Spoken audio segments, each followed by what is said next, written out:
Hello everyone, कैसे हो आप सब। मेरा नाम है शाश्वतपुरी। आज हम दोबारा से चालू करेंगे अगला लेक्चर सप्लाई का, जब सप्लाई का लेक्चर नंबर 4।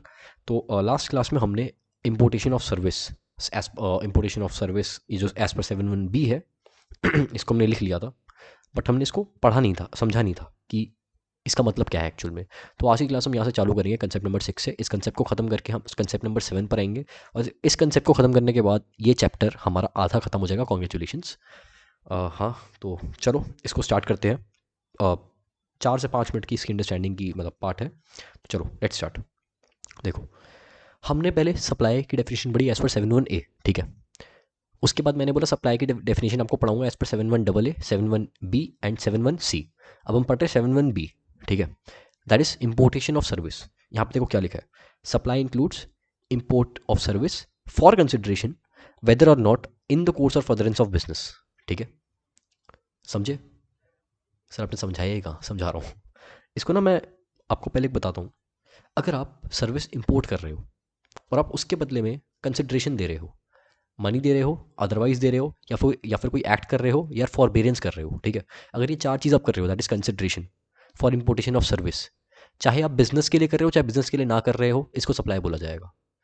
अगर आप इंपोर्ट करने के लिए सर्विस को कंसिडरेशन दे रहे हो, तो चाहे आप वो importation of service in the course और फर्दरेंस ऑफ बिजनेस कर रहे हो या फिर नहीं कर रहे हो, इसको सप्लाई माना जाएगा, ठीक है। ये इसका मतलब था। चलो इसको और अच्छी तरीके से समझने के लिए 2 एग्जाम्पल लेते हैं। आप बताना कौन से एग्जाम्पल में importation of service is will be treated as supply, ठीक है। 2 एग्जाम्पल लेंगे, हम बुलाएंगे अपनी स्पेशल गेस्ट को, या अपनी स्पेशल गेस्ट को, हमारी क्लास की तो बनी चुकी है। बॉक्स, ये कंसेप्ट बॉक्स है जस्ट फॉर योर अंडरस्टैंडिंग, ठीक है। जो भी मैं इसके अंदर लिखता हूँ वो अंडरस्टैंडिंग के लिए है बस, दिल पे लेने के लिए नहीं है ये चीज़ें। हाँ चलो, ये इंडिया है, ठीक है। इंडिया, यहाँ पर हमारी special guest that is Nora. मेरी ऐसी ड्राइंग नहीं बना पाओगे, मैं अकेला कलाकार हूँ इस पूरी धरती का। ट्राई भी मत करना। USA supply.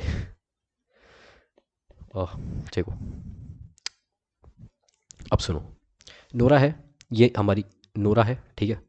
ये अब यहाँ पे यूएसए में एक बंदा बैठा है, दैट इज़, तुम समझ लो शाश्वत, यहाँ पर बैठा है शाश्वत, ठीक है। अब देखो यहाँ पर, अब नोरा ने सोचा उसको ना इंपोर्ट करनी है सर्विस शाश्वत से, कंसल्टेंसी सर्विस। मैं फ्यूचर में मान लो यूएसए में शिफ्ट हो गया और मैंने कंसल्टेंसी सर्विस देना चालू कर दिया। तो नोरा ने बोला कि शाश्वत एक काम करो ना, मुझे कंसल्ट करो जीएसटी के मामले में। तुम जीएसटी अच्छा पढ़ाते थे, पढ़ाते हो, तो प्लीज़ मुझे कंसल्ट करो। तो देखो मैंने नोरा को सर्विस दिया, कंसल्टेंसी सर्विस, ठीक है। और बदले में नोरा ने मुझे कंसिडरेशन दिया इन मनी, ठीक है। और ये इन the course of furtherance of business था। अगर नहीं भी होता तो भी इसको सप्लाई मानती, क्योंकि यहाँ पर देखो, मैंने सर्विस, नोरा ने सर्विस इंपोर्ट की है from USA and for consideration, import की है सर्विस फ्रॉम यूएसए, ठीक है, फॉर कंसिडरेशन। और इन the course of furtherance of business है, नहीं भी होता तो भी इसको हम मानते एज सप्लाई। तो यहाँ पर लिख देता हूँ सप्लाई, ये सप्लाई माना जाएगा, ठीक है। अब अगली सिचुएशन बहुत रोमांचक सिचुएशन है अगली वाली। एक बॉक्स चाहिए मुझे, या फिर एक काम करता हूँ, क्यों बार बार मेहनत करूँ मैं। 1 मिनट। हाँ ये रहा, कॉपी। सर ये तो चीटिंग है, अरे देखो मेरे साथ हो गई। कॉपी पेस्ट, ठीक है। ये कोई बात नहीं यार, चिंता नहीं करते, सबका दिन आएगा, आपका भी आएगा, लेकिन अभी आपको कॉपी पे उतारना है। इस चीज़ को मैं इरेज कर देता हूँ, नहीं इसको तो रहने देता हूँ, कंसल्टेंसी सर्विस, इसको, चलो इसको रेड को रहने दो। हाँ देखो, अब क्या हुआ इस केस में, दूसरे केस में क्या हो रहा है, नोरा इंपोर्ट तो कर रही है सर्विस, नोरा शाश्वतपुरी से सर्विस तो इंपोर्ट कर रही है bye way of consultancy service India में, ठीक है। लेकिन नोरा यहाँ पे क्या कहती है, शाश्वत जब मैं पैसे मांगता हूँ नोरा से, कहती है, नोरा एक बहुत बढ़िया लाइन कहती है, वी आर फ्रेंड्स। नोरा ने ना मुझे मनी दिया, ना नोरा ने मुझे कुछ अदरवाइज में दिया, ना नोरा ने मेरे लिए कोई एक्ट किया, ना नोरा ने मेरे लिए कोई फॉरविरेंस किया। नोरा ने बस एक लाइन बोली, शाश्वत वी आर फ्रेंड्स। जैसा आपको मेरा शक्ल लग रहा है उस टाइम पे मेरी शक्ल भी बिल्कुल ऐसी थी, तो चलो कोई बात नहीं। तो यहाँ पर नोरा ने कोई कंसिड्रेशन मुझे दिया नहीं है, लेकिन सर्विस इंपोर्ट कर लिया है, फ्रॉम यूएसए टू इंडिया, ठीक है। तो यहाँ पर कंसिड्रेशन तो हुआ ही नहीं है, कंसिड्रेशन की कंडीशन सेटिस्फाई हुई नहीं है, तो इसको हम मानेंगे सप्लाई, इसको हम सप्लाई नहीं मानेंगे, नॉट सप्लाई। तो ये आपकी अंडरस्टैंडिंग के लिए, आपको समझाने के लिए इस डेफिनेशन को मैंने यहाँ पर 2 बॉक्स बनाए, ठीक है ना। एक बार लास्ट टाइम पढ़ रहा हूँ इसको, फिर ये कंसेप्ट पूरा खत्म। अगर आप देखो, supply includes import of service for consideration, supply includes import of service for consideration. हाँ, यहाँ मैं ये बोलना भूल गया, नॉट गुड्स, ठीक है। सर्विस है यहाँ पे लिखा है, तो गुड्स नहीं है of course, right. Supply includes import of service for consideration whether और not in the course of furtherance of business. फर्क नहीं पड़ता भाई बिजनेस में है या बिजनेस में नहीं है। अगर आपने कंसिडरेशन दिया है और उसके बदले में आपने सर्विस इंपोर्ट की है, तो उसको हम सप्लाई कंसिडर करेंगे, ठीक है। As simple as that. चलो, ये कंसेप्ट भी हमारा खत्म हो गया। सोच रहा हूँ इस पेज में ना कंटिन्यू करूँ, अगले पेज में कंटिन्यू करता हूँ। अगले पेज में एक फ्रेश कंसेप्ट से हम चालू करेंगे, that is DDP, deemed distinct person. एक सेकंड रुको, कंसेप्ट नंबर 8 है ना, 7 है, सॉरी, हाँ कंसेप्ट नंबर 7 है, मुझे लगा 8 है, 6 था ना ये, हाँ राइट, ये था 6, ओके। यहाँ से चालू करेंगे इसको। कंसेप्ट नंबर 7 हमारा है डीम्ड डिस्टिंक्ट पर्सन।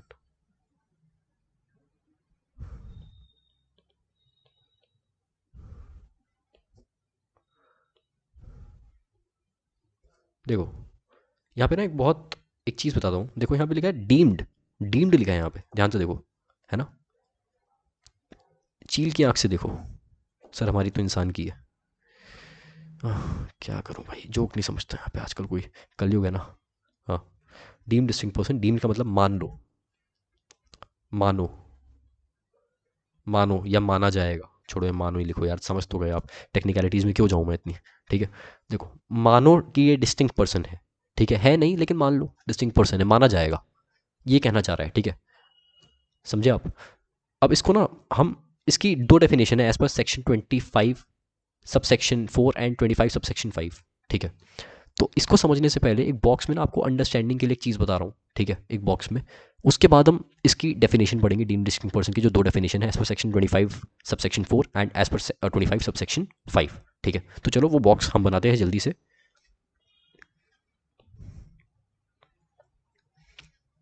कितने लाइन का बॉक्स, आई गेस इतना बड़ा तो मुझे बॉक्स चाहिए, इतना ठीक है, बहुत है। ये जो हम इस बॉक्स में पढ़ेंगे ना, अबे कोई बात नहीं, अभी सही हो जाएगा। देखा, जादू आता है मुझे। चलो, हाँ अब देखो, जल्दी से पढ़ते हैं इसको, लिखते हैं। पहले लिख रहा हूँ, बताता हूँ आपको। देखो, रिक्वायर्ड, कुछ मैं आपको ना काम की बातें बता रहा हूँ इस डेफिनेशन को समझने के लिए, ठीक है। इसको हम डिटेल में पढ़ेंगे, ये सिर्फ आपकी अंडरस्टैंडिंग के लिए, इसको हम डिटेल में पढ़ेंगे रजिस्ट्रेशन चैप्टर में। फॉर अंडरस्टैंडिंग लिख देता हूँ।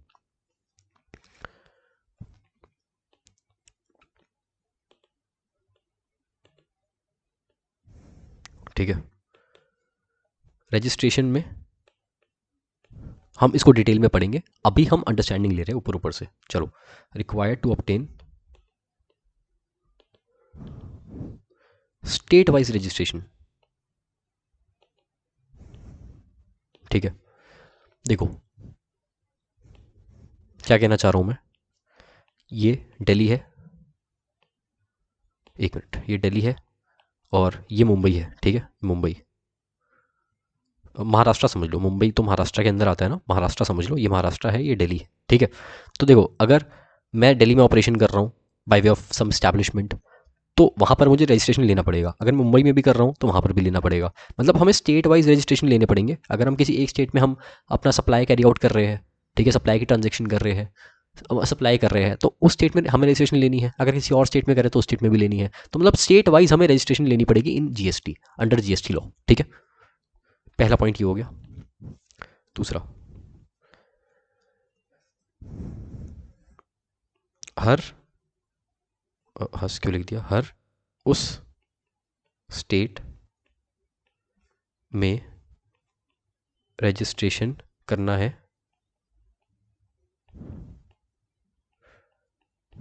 जिस स्टेट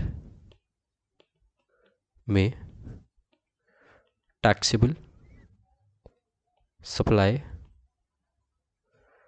कर रहे हैं, ये इससे लिखता हूँ, कर रहे हैं। देखो, और एक और चीज़ यहाँ पे लिख देता हूँ मेरे को, प्लस जो सप्लाई वैल्यू है ना, सप्लाई की value should be more than threshold. समझाता हूँ, अब समझाता हूँ उनको। हमें उस स्टेट में रजिस्ट्रेशन करना है, उस स्टेट में रजिस्ट्रेशन हमें करना है जीएसटी। देखो एक बात सुनो, आप सोच रहे हो रजिस्ट्रेशन क्या होता है, कुछ को वो नहीं पता होगा, कुछ को बोल रहा हूँ, ठीक है। मैं मानता हूँ आप बहुत समझदार हो, ठीक है, आजकल के लोग समझदार होते ही है। मान लो मैं कोई ट्रांजेक्शन कर रहा हूँ, बिजनेस ट्रांजेक्शन, ठीक है, तो उसमें उन ट्रांजेक्शन में मुझे जीएसटी देना पड़ेगा, ठीक है। तो मुझे पहले अपना जीएसटी नंबर लेना पड़ेगा। जीएसटी नंबर कैसे मिलेगा? रजिस्ट्रेशन करके, जीएसटी पोर्टल पे जाके मुझे रजिस्टर करना पड़ेगा, ठीक है। तो हमें कोई भी मतलब बिजनेस करने के लिए ऑफ टैक्सेबल सप्लाईज, ठीक है, टैक्सेबल सप्लाई का बिजनेस करने के लिए हमें रजिस्ट्रेशन लेना पड़ता है जीएसटी के अंदर, ठीक है। हमें टैक्सेबल सप्लाई का बिजनेस करने के लिए रजिस्ट्रेशन लेना पड़ता है जीएसटी के अंदर, ठीक है। और हर स्टेट में अलग रजिस्ट्रेशन लेना पड़ता है। अगर दिल्ली में कर रहा हूँ दिल्ली में अलग, महाराष्ट्र में कर रहा हूँ महाराष्ट्र में अलग, ठीक है। स्टेट वाइज रजिस्ट्रेशन हमें लेना पड़ता है, ये आप समझे, ठीक है। अब उसके बाद अब देखो, हमें यह मैंने सेकंड पॉइंट में क्या लिखा, हमें हर उस स्टेट में रजिस्ट्रेशन, एक मिनट, हमें हर उस स्टेट में रजिस्ट्रेशन करना है जिस स्टेट में हम टैक्सेबल सप्लाई कर रहे हैं। जिस स्टेट में हम टैक्सेबल सप्लाई कर रहे हैं, टैक्सेबल सप्लाई का मतलब क्या होता है? वो सप्लाई जिस पर जीएसटी लगता है, वो सप्लाई जिस पर जीएसटी लगता है। इसको मैं लिख भी रहा हूँ, रुको। सप्लाई ऑफ गुड या सप्लाई ऑफ सर्विस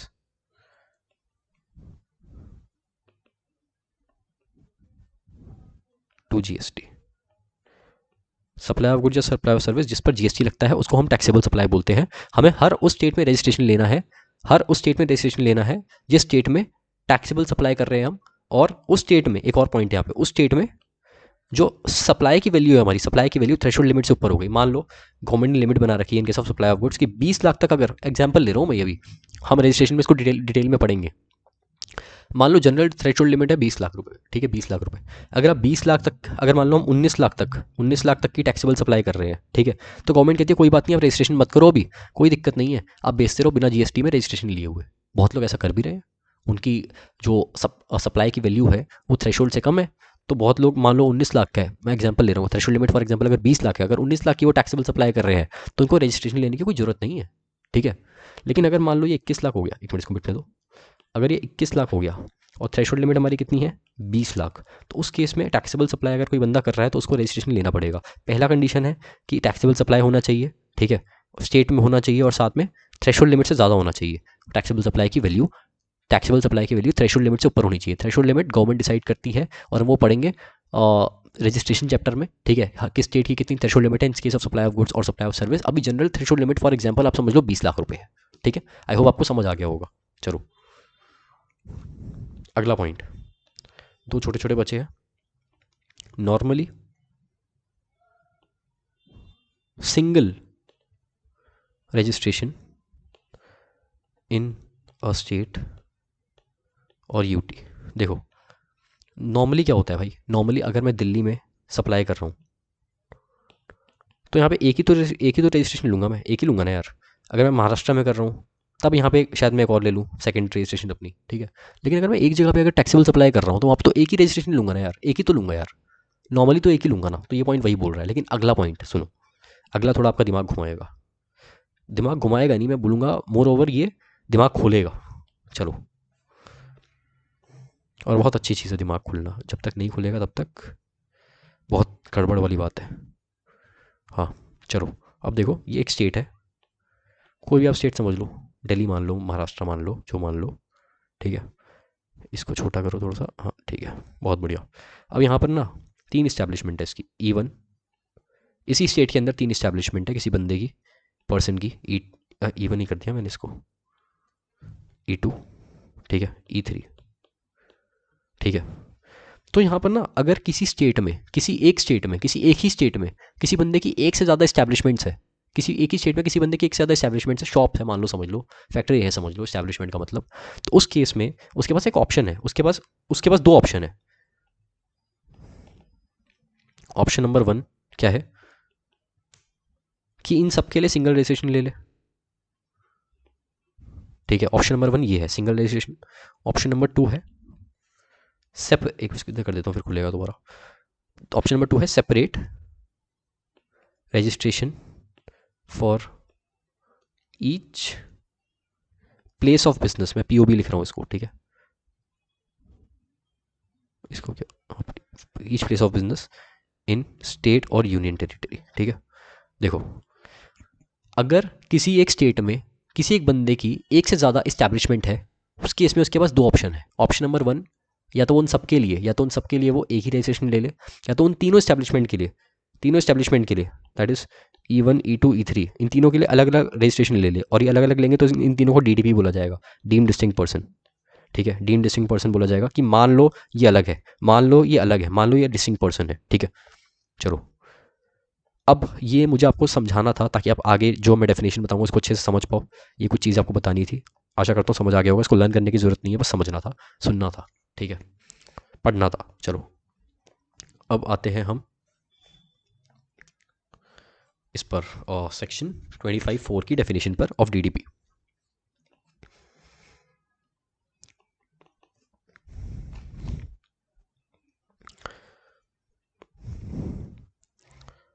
ये ब्लू पेन ये रहा।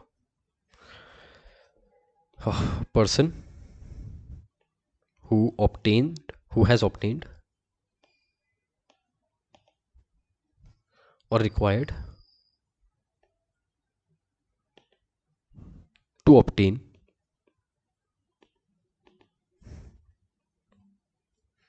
इसको मैं ज़रा more than one registration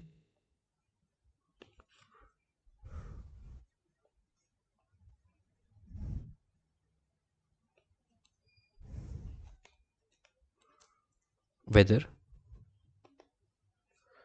in one state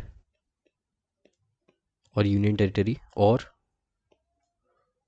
in more than one state और union territory, that is UT. ठीक है, उसके बाद in respect of each such establishment, नहीं, in respect of each such registration, not establishment, registration treated as DDP, that is ये हमारा ये चीज़ deem distinct person. ठीक है, ये इसकी डेफिनेशन है, deem distinct person as per 24 subsection 4। ठीक है, देखो इसको मैं ना एक पहले आपको जो है वो बनाऊंगा एक बॉक्स, तब थोड़ा अच्छी अंडरस्टैंडिंग होगी आपकी। ठीक है, और हाँ चलो इस बॉक्स को मैं 2 पार्ट में डिवाइड करूंगा। हाँ, पार्ट नंबर 1, मान लो ये दिल्ली है। ठीक है, और डेला क्यों कर दिया मैंने, ये दिल्ली। ठीक है जी, दिल्ली है, और ये है अपना महाराष्ट्र। अगेन मुझे बहुत प्यार है, बार बार इसका एग्जांपल मिल जाता है। मैं दिल्ली में तो मैं रहता हूँ, चलो है ना, वैसे मैं दिल्ली में रहता हूँ, जिसको नहीं पता। ये डीडीपी है, मतलब इसकी रजिस्ट्रेशन ली हुई है, दिल्ली वाले ये जो डीडीपी है इसकी रजिस्ट्रेशन ली है। ठीक है, महाराष्ट्र में भी रजिस्ट्रेशन ली हुई है, जो मैं शॉप बनाने वाला हूँ या फिर फैक्ट्री, जो भी आप समझ लो, ये भी डीडीपी है। ठीक है, अब देखो मान लो दिल्ली से महाराष्ट्र को एक गुड भेजा जा रहा है, बेचा नहीं जा रहा, भेजा जा रहा है। ठीक है, भेजा, ये वाला नहीं, एक होता है बेचना, एक होता है भेजना। ठीक है, दिल्ली की शॉप से या दिल्ली की फैक्ट्री से या कोई भी चीज़, कोई भी गुड या कोई भी सर्विस, गुड अभी समझो, अभी गुड, कोई भी गुड अगर महाराष्ट्र की फैक्ट्री या शॉप में भेजा जा रहा है, बेचा नहीं जा रहा, तो क्या इसको कंसिडर करेंगे एज हम सप्लाई? अगर मान लो बिना किसी कंसिडरेशन के भेजा जा रहा है, मतलब बिना किसी पैसे वैसे के भेजा जा रहा है, इसको कंसिडर करेंगे हम सप्लाई? यस। अभी हम ना 7(1)(c) की डेफिनेशन पढ़ेंगे as per supply, that is schedule 1। ठीक है, उसमें है एक पॉइंट, तो उसमें हम कंसीडर करते हैं इसको सप्लाई। तो मतलब मान लो कोई भी गुड दिल्ली से महाराष्ट्र भेजा जा रहा है, बस भेजा जा रहा है, मतलब बदले में कुछ मिल नहीं रहा, ठीक है, बस भेज दिया जा रहा है, क्या पता वहाँ पे बिक सके, दिल्ली में डिमांड नहीं आ रही फॉर एग्जांपल, ठीक है, कुछ ऐसा रीज़न है, तो इसको भी हम सप्लाई कंसीडर करेंगे, ठीक है, इसको भी हम सप्लाई कंसीडर करेंगे, मतलब दो डीडीपी के बीच में अगर मान लो कोई गुड भेजा जा रहा है उसको हम सप्लाई कंसीडर करेंगे। मैं आपको ये बता रहा हूँ बस, ठीक है, डीडीपी का मतलब यूज़ कहाँ है। देखो यहाँ पर एक चीज़ आपको बताता हूँ अब, कोई ऐसा बंदा कोई ऐसा बंदा जिसने रजिस्ट्रेशन ली है या उसको रजिस्ट्रेशन लेनी है, ठीक है, कोई ऐसा बंदा जिसने रजिस्ट्रेशन ली है या उसको रजिस्ट्रेशन लेनी है, ठीक है, एक से ज़्यादा कोई ऐसा बंदा जिसने रजिस्ट्रेशन ली है या उसको रजिस्ट्रेशन लेनी है, ठीक है, किसी भी एक से ज़्यादा स्टेट में, किसी भी एक से ज़्यादा स्टेट में, तो हर उस अलग रजिस्ट्रेशन को डीडीपी कंसीडर किया जाएगा। मतलब समझे आप मेरी बात का, कोई ऐसा बंदा जिसने एक से ज़्यादा रजिस्ट्रेशन ली है, कोई ऐसा बंदा जिसने एक से ज़्यादा रजिस्ट्रेशन ली है या उसको लेनी है एक से ज़्यादा रजिस्ट्रेशन किसी भी एक से ज़्यादा स्टेट या यूनियन टेरिटरी में। यहाँ पर देखो मैं क्या बताना चाह रहा हूँ आपको, ध्यान से सुनना। यहाँ पर मान लो ये दुकान है मिस्टर एक्स की, ये दोनों दुकानें, ठीक है, दिल्ली की भी और महाराष्ट्र की भी, ठीक है, तो मिस्टर एक्स ने एक से ज़्यादा रजिस्ट्रेशन ली है, दिल्ली में भी ली है, महाराष्ट्र में भी ली है, ठीक है, और अलग अलग स्टेट में ली है, एक अलग अलग स्टेट्स में ली है, ठीक है, या वन और मोर स्टेट और यूनियन टेरिटरी ली है, तो इन respect of each such registration in दोनों को डीडीपी कंसीडर किया जाएगा, इन दोनों को डीडीपी कंसीडर किया जाएगा, ठीक है ना। मतलब है तो मिस्टर एक्स का ही है, तो दोनों मिस्टर एक्स का ही, लेकिन अलग अलग स्टेट में है यार, लेकिन अलग अलग स्टेट में है, तो इसको by for the purpose of GST law, for the purpose of this law, इसको हम डीडीपी कंसीडर करेंगे, that is deem distinct person, ठीक है। मतलब है नहीं, है तो एक बंदे का ही मिस्टर एक्स का, लेकिन इसको हम कंसीडर करेंगे एज डीडीपी। है तो एक बंदे का मिस्टर एक्स का, लेकिन इसको कंसीडर करेंगे as per GST law DDP. Time ज़्यादा ले रहा हूँ समझने के लिए, ये चैप्टर अंडरस्टैंडिंग बनाएगा, ठीक है, अगले चैप्टर में आपको समझ आएगा टाइम क्यों ले रहा हूँ मैं। चलो ये दो चैप्टर थोड़े इंपॉर्टेंट है टाइम लेने वाले, ठीक है।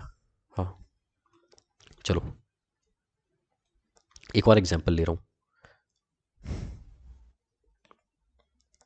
महाराष्ट्र बनाता हूँ पूरा। हाँ बहुत बढ़िया। अब यहाँ पे मान लो मुंबई है, ठीक है, यहाँ पे पुणे मान लो, यहाँ पर एक डीडीपी है, ठीक है, यहाँ पर एक डीडीपी है। मैंने बोलता ना कि आप चाहो यहाँ पर, चाहो तो अलग अलग भी ले सकते हो, यहाँ पे क्या था, चाहो तो अलग अलग भी ले सकते हो, चाहो तो एक भी ले सकते हो। यहाँ पर इसने क्या किया, अलग अलग ले लिया, यहाँ पर इसने क्या किया, अलग अलग ले लिया। तो ये दोनों, अगर आपने अगर आपने एक स्टेट में भी अलग अलग रजिस्ट्रेशन ले ली, अगर आपने एक स्टेट में भी दोनों एस्टेब्लिशमेंट्स की अलग अलग रजिस्ट्रेशन ले ली, है तो मिस्टर एक्स की ही, है तो मिस्टर एक्स की ही, ठीक है, लेकिन इसने दोनों की अलग अलग रजिस्ट्रेशन ले ली, तो इन दोनों को भी आपस में डीडीपी कंसीडर किया जाएगा, एक नहीं माना जाएगा, इन दोनों को अलग अलग माना जाएगा, इन दोनों को एक नहीं माना जाएगा, अलग अलग माना जाएगा, ठीक है। और इन दोनों के बीच में भी, अगर कोई गुड्स भेजे जा रहे हैं, अगेन ये भेजा है ना, भेजे जा रहे हैं, तो उस केस में भी इसको हम सप्लाई कंसीडर करेंगे। ये आपको मैं 7(1) की बात बता रहा हूँ, अभी आगे बताऊंगा, मैं आपको बस डीडीपी का मतलब बता रहा हूँ अभी, ठीक है, मेन। ओके देखो अब इसको डेफिनेशन से लिंक करता हूँ। हाँ अगर किसी बंदे ने एक से ज़्यादा रजिस्ट्रेशन ली है या उसको लेनी है किसी भी एक स्टेट में, या किसी भी एक यूनियन टेरिटरी में, यहाँ पर एक ही स्टेट में इसने एक से ज़्यादा रजिस्ट्रेशन ली है, तो उन दोनों को भी डीडीपी माना जाएगा, मतलब मैं कहना ये चाहता हूँ, भले किसी भी एक स्टेट में कोई एक बंदा एक से ज़्यादा इस्टेब्लिशमेंट ओन करता हो, लेकिन अगर उसने उनकी अलग अलग रजिस्ट्रेशन ले ली तो उन दोनों को अलग अलग माना जाएगा बाय जीएसटी लॉ। और दूसरा एग्जाम्पल मैंने ये लिया था, ये वाला, अगर मान लो मिस्टर एक्स है, एक उसकी इस्टेब्लिशमेंट दिल्ली में है, एक उसकी मुंबई में है, तो उसको दोनों की अलग अलग रजिस्ट्रेशन लेनी पड़ेगी, तो इसको by for the purpose of GST law इन दोनों को डीडीपी माना जाएगा, अलग अलग माना जाएगा। मतलब मैं बस इतना बताना चाहता हूँ, ठीक है, एक तो ये हो गया। हाँ अगला, अब पढ़ेंगे हम इसको एज पर, इसको हम पढ़ेंगे एज पर 25 सबसेक्शन 5, ठीक है। एक मिनट ऐसे कर देता हूँ ना, 25 सबसेक्शन 5 लिख रहा हूँ पहले इसको, where a person who obtained or required to obtain registration in state or union territory in respect of an establishment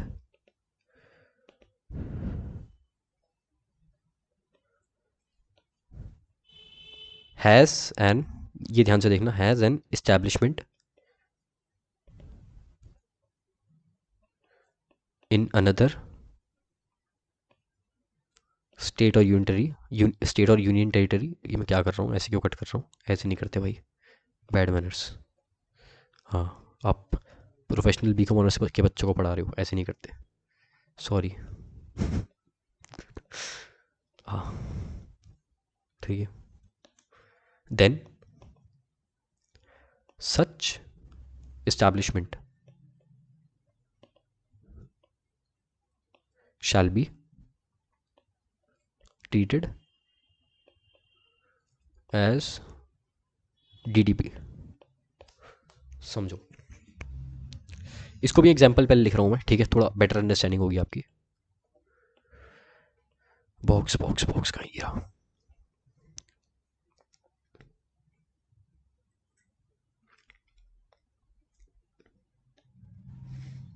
मान लो दिल्ली है, ठीक है, ये महाराष्ट्र है, यहाँ पर फैक्ट्री है, इसकी रजिस्ट्रेशन ली हुई है, ठीक है, इसकी रजिस्ट्रेशन ली हुई है, ठीक है। हाँ, लेकिन महाराष्ट्र में जो फैक्ट्री है ना, ये नॉट रजिस्टर्ड है, मतलब इसकी रजिस्ट्रेशन अभी नहीं ली हुई है महाराष्ट्र वाले की। तो एक बात बताओ, एक बात मैं आपको बताता हूँ, आप क्या बताओगे, मैंने आपको बताया नहीं, समझाया नहीं अभी आपको। तो मैं आपको बस इतना बोल रहा हूँ, अगर इसकी रजिस्ट्रेशन नहीं भी ली हुई है ना महाराष्ट्र वाले की, तब भी इसको डीडीपी माना जाएगा, तब भी इसको टीडीपी माना जाएगा। आपकी गलती, मैं क्या करूँ, आपने नहीं लिया। आपकी जब महाराष्ट्र में ऑपरेशन है तो आप लेनी चाहिए आपको रजिस्ट्रेशन। मतलब अगर आपको लेने, मतलब अगर आपको लेने की मतलब अगर आपको लेनी चाहिए उसकी रजिस्ट्रेशन, अगर आपको लेनी चाहिए और फिर भी आपने नहीं ली महाराष्ट्र में, तो ये तो आपकी गलती है ना। तो इसको for the purpose of GST law इसको मानेंगे हम डीडीपी, ठीक है, चाहे आपने रजिस्ट्रेशन ली हो चाहे ना ली हो। ये वाला सेक्शन 25 सब सेक्शन 5 ये चीज़ आपको बोलता है, ठीक है।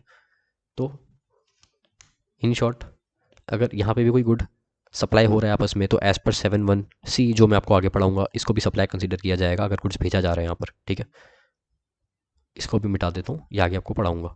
जो मैंने आपको 7(1)(c) वाली बातें बोली है ना, सप्लाई कंसीडर किया जाएगा, चिंता मत करो अगर वो ना समझ आई हो। मैं अभी शेड्यूल 1 में पढ़ाऊंगा, दैट इज 7(1)(a), फिर आपको सब कुछ क्लियर हो जाएगा, आपको समझ आएगा मैं क्यों क्या बोल रहा था आपको, ठीक है।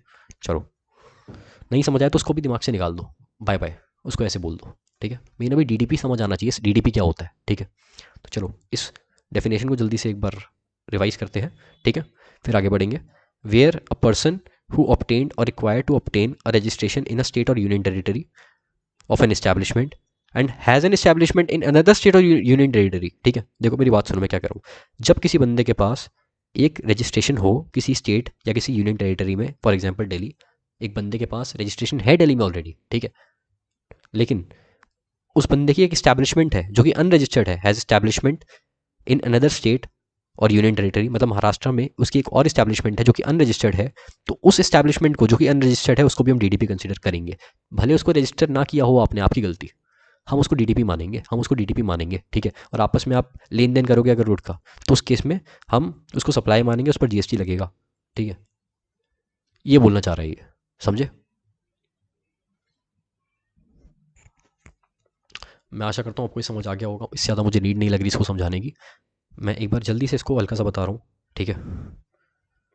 मैं बस इतना बताना चाह रहा हूँ, अगर पहले 25 सब सेक्शन 4 की आपको बताता हूँ जल्दी से। यहाँ पर देखो, अगर दो स्टेट है दिल्ली और महाराष्ट्र, यहाँ पर आपस में दिल्ली और महाराष्ट्र है, अगर इन दोनों स्टेट में आपके मतलब इस्टेब्लिशमेंट्स है, तो दोनों में आपको अलग अलग जो है रजिस्ट्रेशन लेनी पड़ेगी, ठीक है। तो उन दोनों इस्टेब्लिशमेंट्स को डीडीपी बोलेंगे अलग अलग रजिस्ट्रेशन लेने के बाद, ठीक है। या फिर किसी एक स्टेट में ही अगर आपकी दो इस्टेब्लिशमेंट्स है और आपने उनकी अलग अलग रजिस्ट्रेशन ले ली, तो उनको भी डीडीपी बोला जाएगा, ठीक है।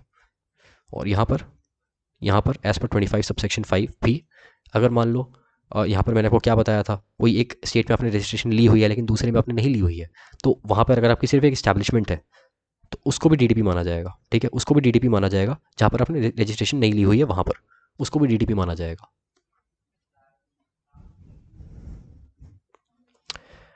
तो चलो ये वाला कंसेप्ट भी हमारा खत्म हो चुका है, कॉन्ग्रेचुलेशंस। तो अब हम आगे बढ़ते हैं, एक मिनट रुको, इसको मैं यहाँ पे रख दूँ। हाँ, अब हम आगे बढ़ते हैं कंसेप्ट नंबर 8 पर, ठीक है जी, कंसेप्ट नंबर 8 पर बढ़ते हैं। तो देखो अब दो ऑप्शन है, मैं चाहता हूँ ना शेड्यूल 1 मैं आपको एक क्लास में पूरा करवाऊँ, पूरा अच्छे से, ठीक है, मतलब तमीज़ से करवाऊँ शेड्यूल 1। तो इस लेक्चर को मैं सोच रहा हूँ यहाँ पर एंड कर दूँ और शेड्यूल 1 आपको अगली क्लास में मैं कराऊँ A to Z। और हमारा आधे से ज़्यादा चैप्टर हमारा खत्म हो चुका है। अब शेड्यूल 1 बचा है, शेड्यूल 2 बचा है, शेड्यूल 3 बचा है, ठीक है, और कंपोजिट मिक्स सप्लाई बचा है। ये 4 चीज़ें बची है, इसके बाद चैप्टर ओके है। तो मैं अभी क्लास बंद कर रहा हूँ। शेड्यूल 1 मैं आपको चाहता हूँ 1 को मैं कराऊँ, अराउंड 20 मिनट लगेंगे कराने में, हमारे पास 10 मिनट का और टाइम है, ठीक है। 1 को में ज़्यादा अच्छा रहता है वो। चलो मैं क्लास बंद कर रहा हूँ अभी, आज के लिए बहुत है ये। शेड्यूल 1 अगली क्लास में आपको मैं कराऊंगा। तो चलो गुड बाय, आशा करता हूँ आपको सब कुछ समझ आया होगा। अब अभी तक आपने जितना पढ़ा है ना, एक बार रिवाइज ज़रूर कर लेना जो भी आपने पढ़ा है, ठीक है। और तब तक के लिए गुड बाय।